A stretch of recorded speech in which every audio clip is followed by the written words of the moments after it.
কোটা সংস্কার তথা রাষ্ট্র সংস্কারের দাবিতে ছাত্র জনতা যে শান্তিপূর্ণ কর্মসূচি পালন করছে জুলাইয়ের 1 তারিখ থেকে কার্যত সেই শান্তিপূর্ণ কর্মসূচি তখনই অশান্ত হয়েছে যখন সরকারি দলের সশস্ত্র ক্যাডাররা এই সমস্ত কর্মসূচিতে হামলা চালিয়েছে।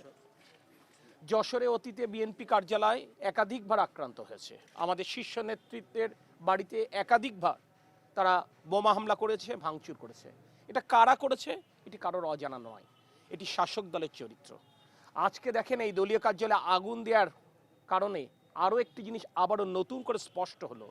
প্রায়শই তো ডামি প্রধানমন্ত্রী বলেন অগ্নি সন্ত্রাসের কথা। অগ্নি সন্ত্রাস কারা করে প্রতিনিয়ত এই ধরনের ঘটনার মাধ্যমে এটি জনমনে অত্যন্ত স্পষ্ট হয়ে গেছে। তারা বাংলাদেশ শান্ত থাকুক এটা চায় না, তারা চায় না এই যশোর শান্ত থাকুক এবং ইচ্ছাকৃত এই ধরনের ঘটনা তারা অরাজক পরিস্থিতি সৃষ্টি করতে চায়। আমি দ্ব্যর্থহীনভাবে বলছি, অতীতেও আমাদের নেতাকর্মীরা ধৈর্যের পরিচয় দিয়েছে, আমরা এত কিছুর পরও ধৈর্যের পরিচয় দিব। শান্তিপূর্ণভাবে আমাদের কর্মসূচি চলবে এবং আমরা শান্তিপূর্ণভাবেই রাজপথে এই শেখ হাসিনার পতন নিশ্চিত করে ঘরে ফিরবো ইনশাল্লাহ। কোনো পক্ষের কোনো বিষয় নেই। যেখানে সন্ত্রাস, যেখানে চুরি, যেখানে ছিনতাই, যেখানে রাহাজানি, যেখানে লুটতরাজ, যেখানে অগ্নিসন্ত্রাস, সকল জায়গায় আওয়ামী লীগ জড়িত। এটি আওয়ামী লীগের কুকৃতি, এ ব্যাপারে কোনো প্রশ্নের অবান্তর নেই।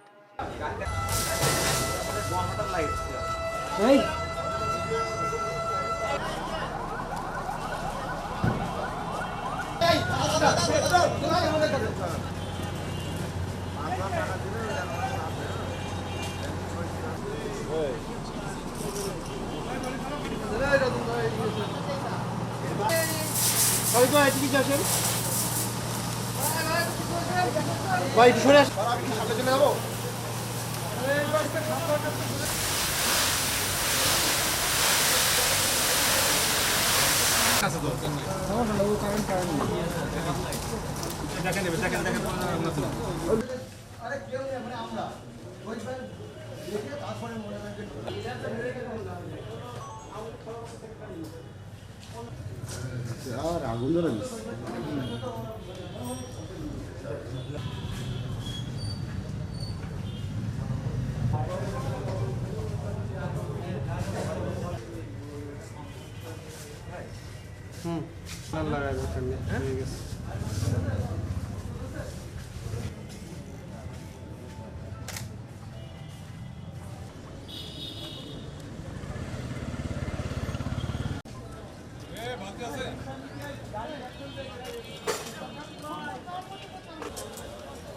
ডবল